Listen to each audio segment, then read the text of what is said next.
What's your playing style? Aggressive? Passive? Do you wait for the perfect opportunity? Or do you play any two cards? Earlier in the series, we celebrated bluffing. But while the occasional bluff never hurt anyone, the best advice for a beginner is to keep it tight. Level 2 continues with player styles. There's no right or wrong way to play poker. There's not one method that will guarantee success, but there are ways and means for you to maximize your chances of winning. There are good habits and bad habits. There are situations to avoid and situations to seek. And there are those who have the knowledge to exploit them. We're going to teach you how to master the game, from the basics to the advanced.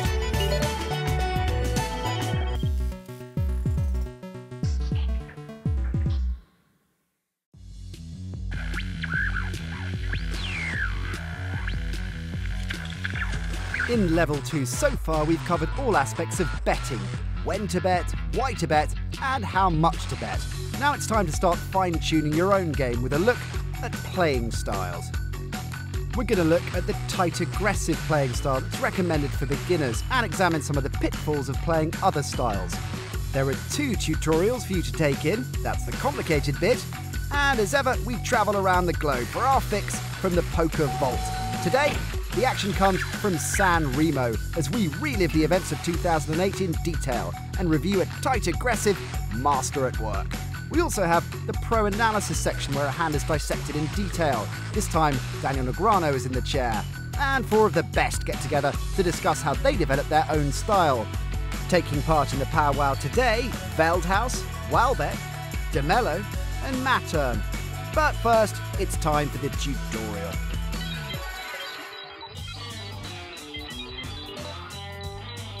There is no correct way of playing in poker. Everyone has their own style, and a lot of different styles can produce a profit. Some players like to play most of their hands. Others just focus on getting the maximum out of their best hands. The tight aggressive playing style is recommended for most players. So what is the tight aggressive style? Playing tight. Playing tight means focusing on the best starting hands such as big pairs or big aces.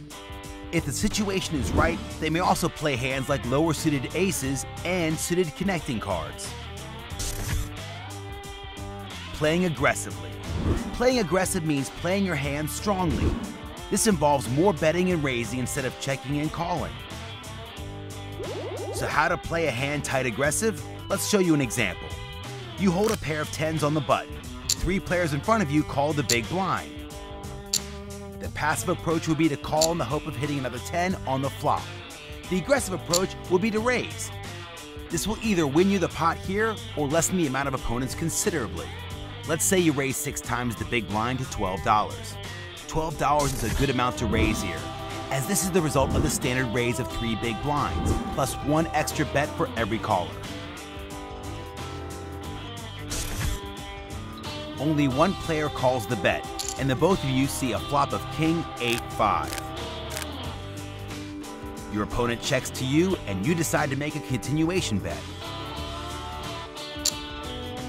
There is a chance that you have the best hand at the moment, but your holding is vulnerable to overcards, and you are glad that your opponent pulls to your aggression. Looks easy, right?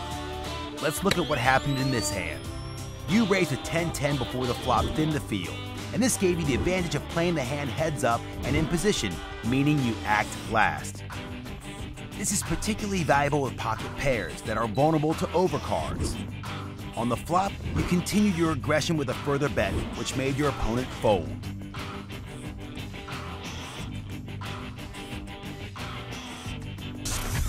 This graphic shows different types of playing styles.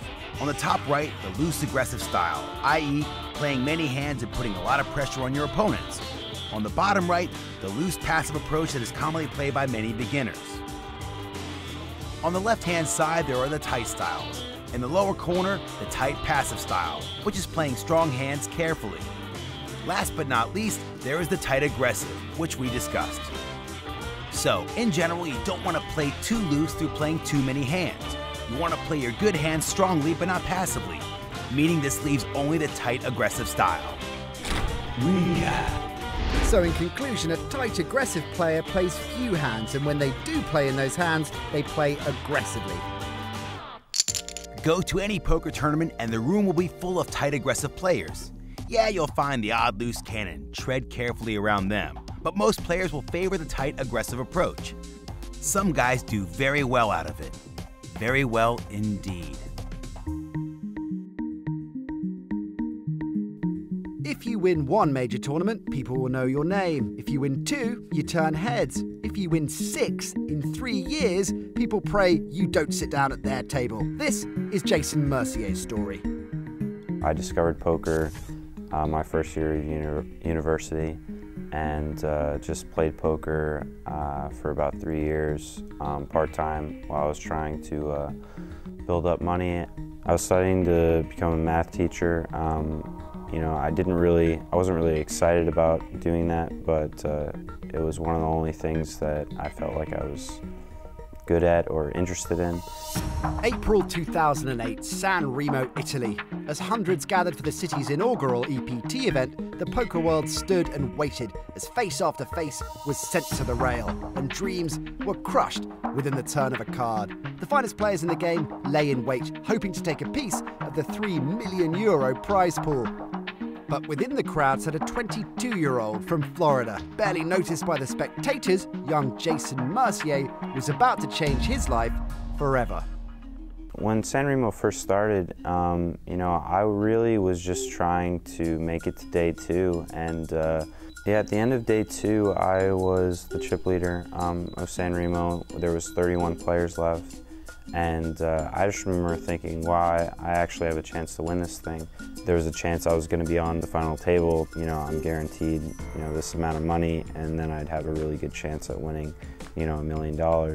I remember specifically with 2 tables left that there were a lot of strong players left. Isaac Barron, Jonas Clausen, Randall Flowers, all those guys are really solid, and I was happy with, you know, how things played out with the final 2 tables because, you know, some of the really strong players busted out.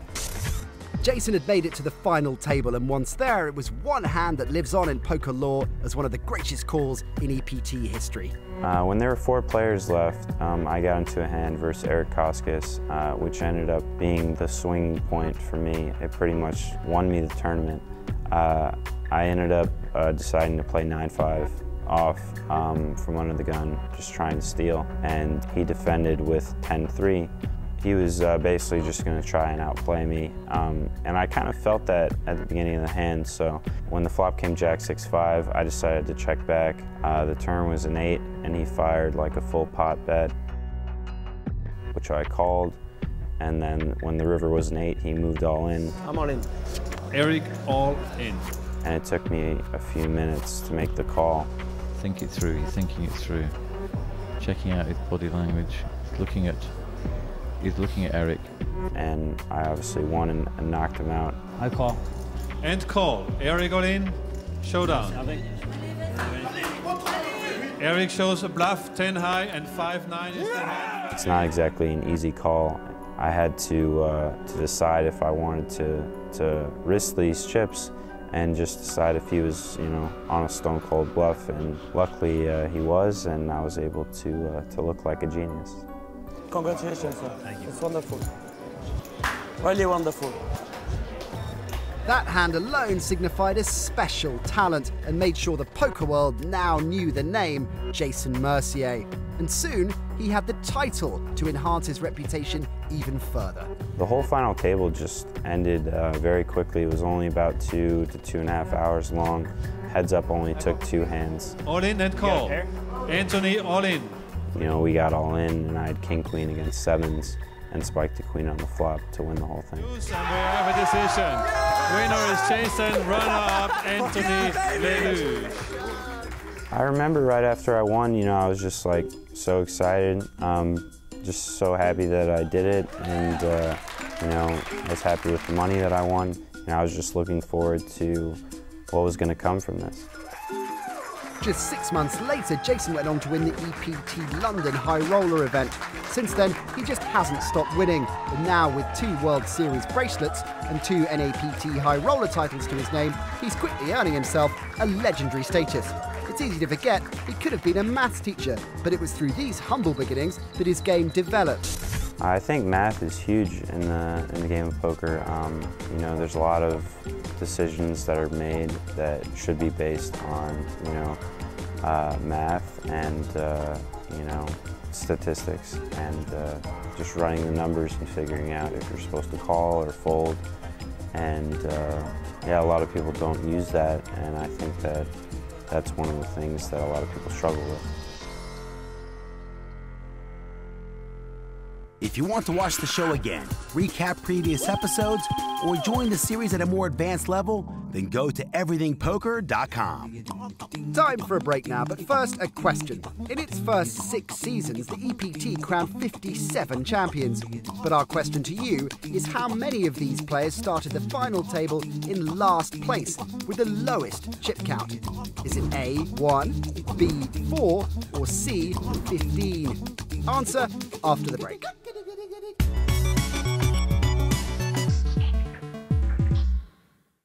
Before the break, we asked you how many EPT winners from seasons 1 to 6 started the final table with the lowest chip count. There has, in fact, only been one. A long time ago, a fresh-faced Noah Boaken did it in Copenhagen, season 1. OK, on with the show. We've advised the tight, aggressive playing style is the one to aim for. But let's have a look at the problems that can occur when adopting other playing styles.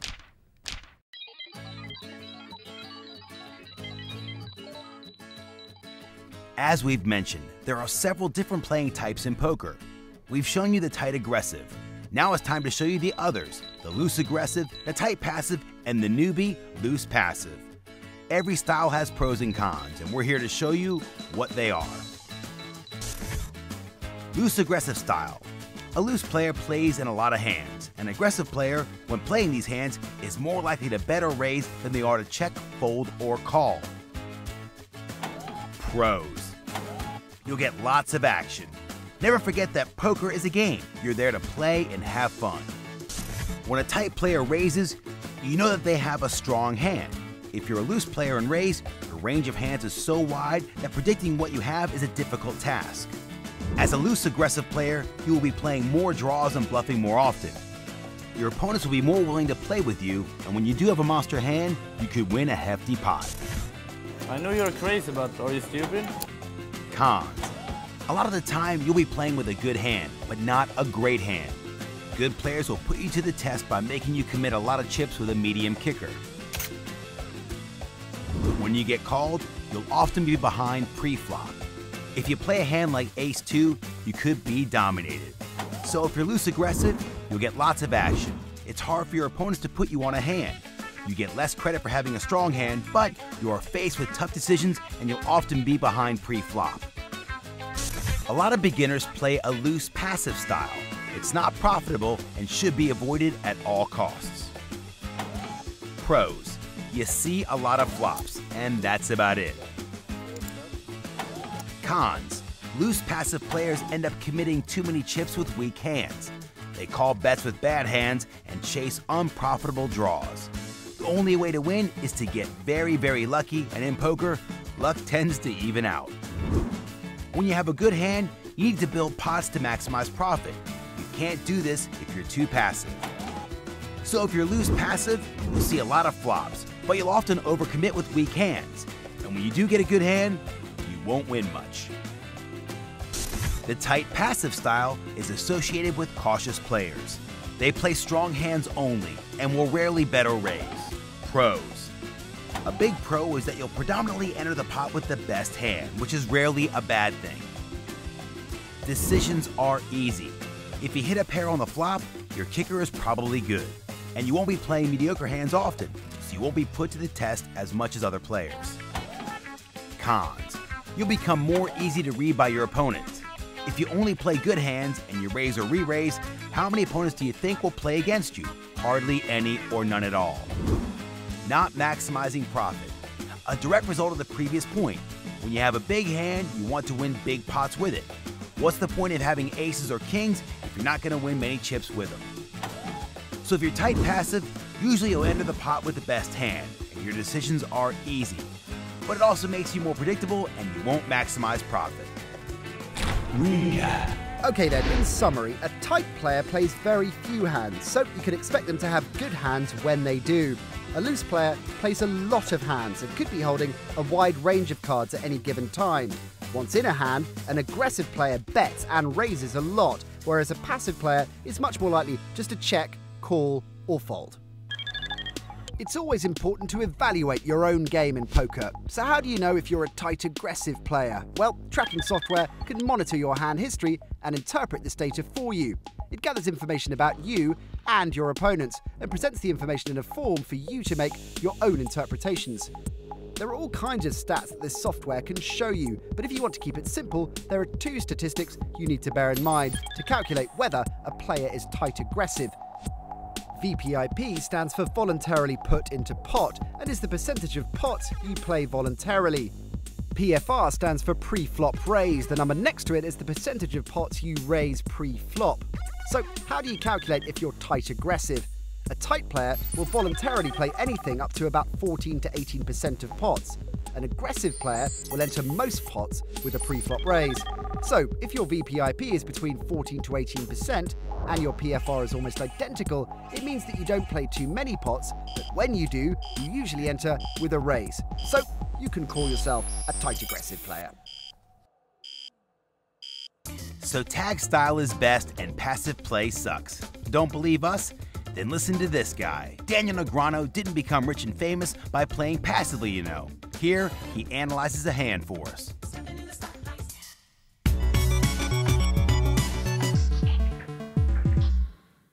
Now let me start by saying I'm all for setting traps and I'm all for being tricky, but there are some times in a poker hand where you just need to be aggressive and passive play will get you into trouble.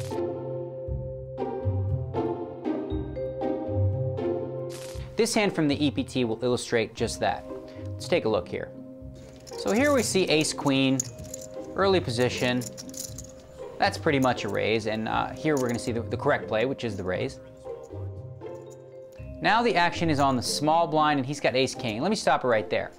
The bet was way too big compared to his stack size at this point to just call. Sometimes, like I said, with ace-king you can call, but in this case, Simonian really needed to just stick it in with ace-king, and he'd get himself in a very good situation because his opponent with ace-queen is going to call him, and as you can see, he'd be about a 3-to-1 favorite. Instead, by calling, what he does is he gives the big blind a good price to try and, flop something. Now, if he doesn't catch an ace or a king on the flop, he's probably going to have to check and fold. Whereas if he moves all in now, he's either going to A, win the pot before the flop, or B, likely get himself in a good situation against ace-queen. So he just calls instead. Action is on Likov, and he's got a garbage hand. He's got 10-3 of hearts, but he feels like, hey, you know what? Price is right. I'm going to take a flop with it. So 3 players to a flop. Simonian is going to have to act first as well, which is just such a big disadvantage. Position is so important. And now, as you can see, he's flopped nothing. Theoretically, he has the best hand in that ace-king highs ahead right now. But 10-3 of hearts for Likov is the favorite because he can catch any heart. He can catch a 5, he can catch a 3, he can catch a 10 to win this pot. And this is a hand that he shouldn't even be in because if Simonian would have played his hand right, he would have re-raised before the flop, got him out, picked it up. So it's checked over to the pre-flop raiser, who's going to be aggressive. Doshenko bets the flop. And now ace-queen is going to bully out ace-king. But he played his hand so passively here that now he's forced into a tough decision where he's probably going to just have to fold. So the action's going to be on Likov right now, who's got a big draw. And as you can see now by the percentages heads up, he's 62% to win this hand. And in situations like this, there's 2 ways to go, aggressive or passive. Now here we see the correct play, the aggressive move. If your opponent has something, oh well, you're still gonna have a lot of cards to catch to win. But if he doesn't, a hand like ace-queen, you're gonna push him off the hand. And Dovchenko folds, so as you can see in this one hand, illustrated how passive play cost ace-king the pot and aggressive play won Likov the pot. So what does that teach you? Push, push, push, be aggressive when in doubt.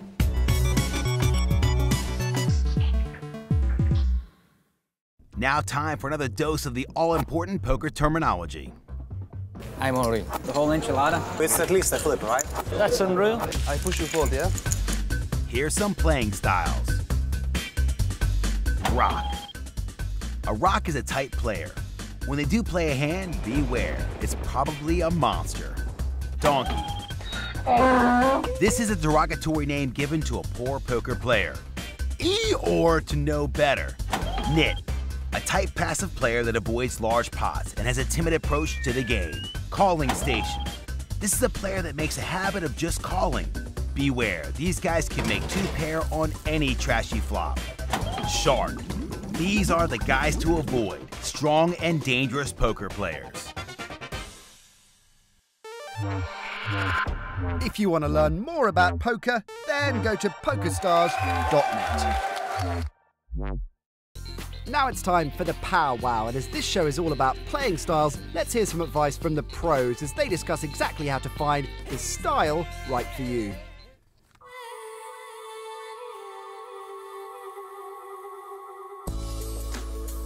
It's not easy becoming one of the best in the world. From the dizzying heights of winning a huge pot to the soul-destroying lows of getting knocked out of a tournament, it's a do-or-die game. But poker players young and old have to start somewhere, and finding your own style is the first key to success. On a balmy summer evening in Barcelona, 4 well-known faces of poker look back at how they found their styles and the players they modeled their games on. Taking part in the powwow today are Arnaud Mattern, winner of a coveted EPT title. He took down the Prague event in 2007. Fatima de Mello, a gold medal winning athlete who has now turned her attention to poker. Fatima learned the game from her friend Lex Veldhuis, an online cash game phenomenon, one of the most aggressive types. As is Billy Walbeck. The Flying Finn is one of the best mixed game players on the circuit. I think that at the beginning, like playing very straightforward with some really basics, you know, real basics, I think it's a good way to start the game. Yeah. Like, what do you think about your style? How did it develop, and what was your style at the beginning when you were like just fooling around with the game? When I just started playing it a little more seriously, I was playing completely crazy, and then the people. Like now, right? Yeah. I guess. You're at the beginning still. Wow. And then the people who were teaching me were just saying, no, just stop doing this, because I don't feel like handling all this craziness, and so just play tight and go from there. And what they explained to me was a really good lesson, I think, is loose players exploit tight players.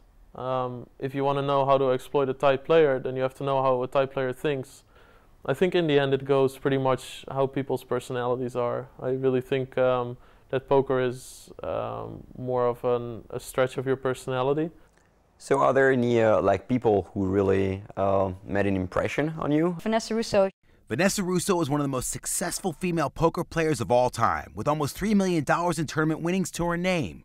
She was like, well, just really busy, but she just confirmed that, you know, just it's okay to play ABC poker for a while and then move on to, you know, more creative styles. I'm just really competitive, and I sensed that in her and the way she approached it, and she's a perfectionist and wants to do as good as possible, and that kind of inspired me. So what about you, Villa? Like, did you see people you were really like, oh, that could fit my style, or I like how he plays, I want to do the same? I had a lot of discussion with other Finnish players, and we talked a lot about different hands and different ways of playing the game and different games, and so we kind of like shared the information and bringing out your point of making a certain move, and he's bringing out his point of why he thinks you should do differently, and then you're just like throwing the ideas around, and in the mix of it, you're learning the game. What about you, Lex? Like, do you have were you a fanboy or something like this? Or did you have like idols, like you really like this style? I would always watch like all the WPT finals and stuff like that, and I really remember